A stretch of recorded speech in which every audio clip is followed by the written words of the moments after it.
Yo, on se retrouve aujourd'hui dans cette vidéo pour faire ensemble une analyse du chapitre 196 de Blue Lock qui est sorti cette semaine. Cette analyse va être structurée en deux parties, tout comme ce chapitre, et du coup on va commencer sans plus tarder. On va donc parler de cette première partie dans laquelle Ego nous explique son point de vue vis-à-vis des buts qu'il vient d'avoir. Il me semble que c'est la première fois qu'on voit Ego prendre la parole au long de ce match opposant l'Angleterre et l'Allemagne. Je trouve que son intervention est vraiment pertinente parce que il nous explique vraiment le fond de sa pensée, mais on va bien détailler ce qu'il dit, et il revient même sur certaines actions qui ont eu lieu pendant le match, et pourquoi pour lui le match ne devait pas se finir sur cette action. Malgré l'intervention de Chris, Ego nous dit bien que le but avait peu de chances de se réaliser parce qu'il devait encore passer 2 joueurs et que la défense aura eu le temps de remonter. Cela montre bien que le personnage de Yuki Miya n'avait pas encore bien saisi la situation, car il pensait vraiment être dans ce monde, mais en fait il était loin, très très loin même de marquer, parce qu'il avait encore d'Assolo Ego beaucoup de choses à faire pour pouvoir arriver à son but, c'est-à-dire qu'il avait encore 2 joueurs à passer, et s'il le faisait, il avait encore beaucoup plus de chances d'échouer parce qu'il se retrouverait du coup en 1 contre 1 contre le joueur phare de l'équipe anglaise, et il avait peu de chances de le passer. Mais c'est pas vraiment ça qui nous intéresse, c'est plutôt le fait que Ego reparle de l'action de Nagi qu'il trouve hors du commun, qu'il trouve sur norme, car cette action pour lui va le dépasser parce que tout le monde l'encense pour l'action extraordinaire qu'il a fait, et il le dit lui-même, c'est une but extraordinaire, mais pour Ego ce n'est pas ça l'essence même qu'il recherche, parce que ce but hors norme pour lui il est irréalisable encore et encore et encore. Alors ce que veut Ego, c'est quelque chose qui permette de marquer des buts, et il le dit plusieurs fois au long du manga, il veut chercher une méthode qui permet d'avoir des buts de façon systématique, qui marche à chaque fois. Il le dit notamment quand il parle d'équations de buts ou des armes secrètes. Lui ce qu'il veut c'est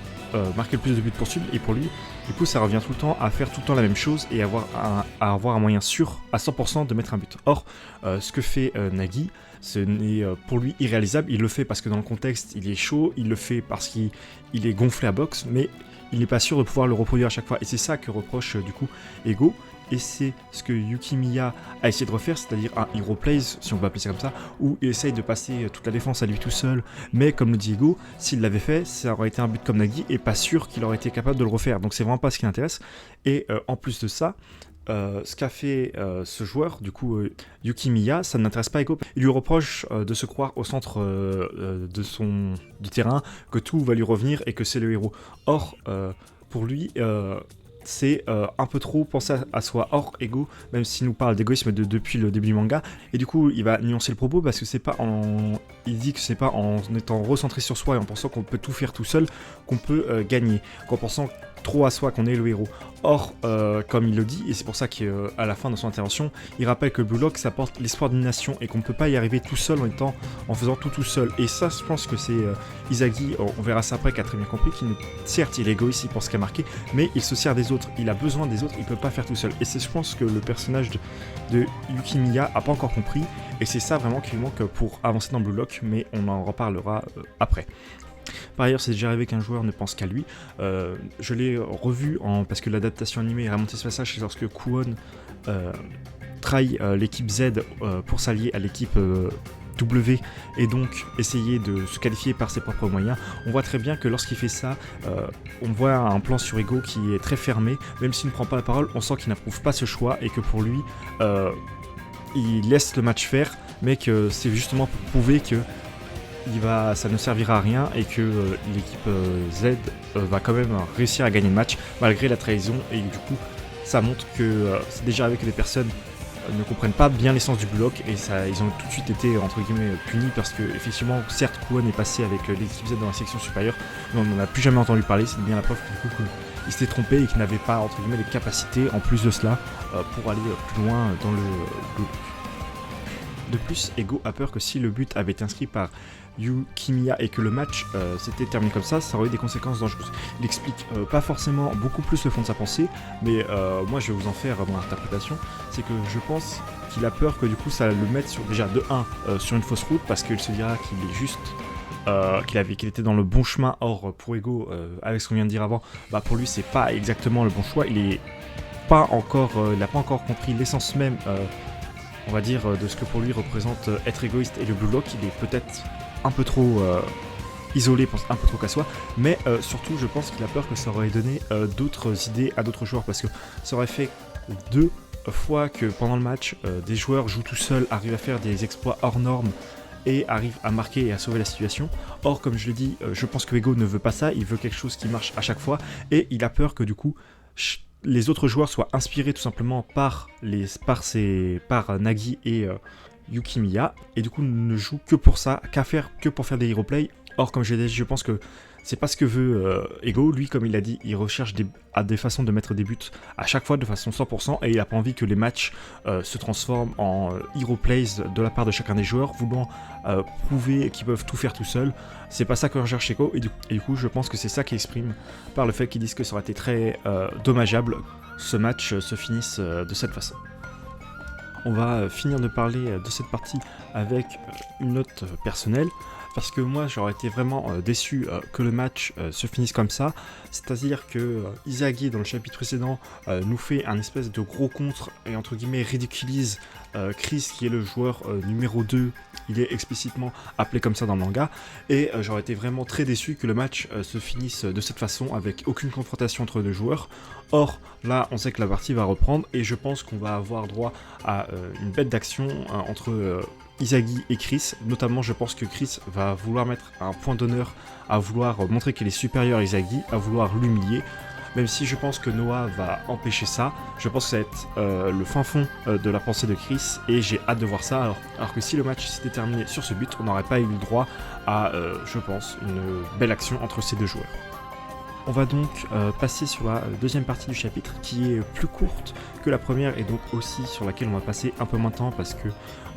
il va être très vite résumé car il s'agit d'un dialogue entre Izagi et Yukimiya. Izagi lui proposant une stratégie à 3 plutôt rationnelle et je trouve que c'est plutôt remarquable parce que malgré le fait qu'il lui ait piqué la balle et Yukimiya ait voulu jouer solo, Izagi lui propose quand même une solution le permettant de lui mettre en avant, mais Yukimiya refuse cette proposition, très frustré car il veut rester fidèle à sa philosophie, c'est-à-dire qu'il peut tout surmonter tout seul, aucune épreuve qui lui est donnée n'est insurmontable. Or malheureusement ce n'est pas vraiment le cas, c'est ce qu'on a vu, et il va même jusqu'à déverser toute sa haine sur des joueurs comme Izagi et Kaiser, car il pense qu'il ne faut que profiter des autres, il ne faut rien tout seul, et c'est contraire du coup, comme je disais, à sa façon de penser, qui pour lui tout peut être surmonté tout seul, et va même jusqu'à lâcher une terrible critique à Izagi, mais contrairement à avant, lorsque par exemple Barreau lui lançait des grosses réflexions comme quoi il n'était pas digne d'être attaquant, là on voit toute la maturité de Izagi qui a grandi tout au long de l'histoire et qui ne se laisse pas démonter, qui envoie une belle réponse du coup directement à Yukimiya, et qui du coup lui ça se voit sur la dernière page, semble vraiment être touché. Si on revient du coup sur l'intercation entre les deux joueurs, c'est ce que je disais, on peut voir du coup la différence de maturité entre Izagi et Yukimiya. Izagi s'est remis en question sans cesse tout au long du bloc, et du coup c'est pas ce genre de critique qui va l'affecter, alors que l'inverse n'est pas forcément vrai. Là on peut voir que c'est quand même un très gros échec pour lui, si ce n'est le premier très très gros échec qu'on nous montre, parce qu'effectivement il n'était pas sélectionné pour le premier match, mais là c'est vraiment entre guillemets on lui a donné sa chance et il l'a loupé. Et du coup, là je pense que la critique d'Izagi va faire très très mal. Et du coup ça nous montre que le fossé qui sépare les deux personnages, l'un qui sait se montrer égoïste, mais qui sait aussi utiliser les autres pour son bien, pour avancer, et l'autre qui n'a pas encore fait ce cheminement, qui ne pense qu'à lui, et du coup qui ne paraît pas à la hauteur des autres joueurs. Surtout que quand on sait qu'il évolue dans l'équipe allemande qui est réputée pour sa rationalité et de fait de offrir toujours la bonne option, Izagi s'intègre bien plus dans ce collectif que Yukimiya, et du coup ça ne fait que renforcer encore une fois la différence entre les deux joueurs. D'ailleurs mes prédictions pour le prochain chapitre, c'est que Yukimiya va se trouver totalement désemparé au milieu du terrain, parce que encore s'il avait marqué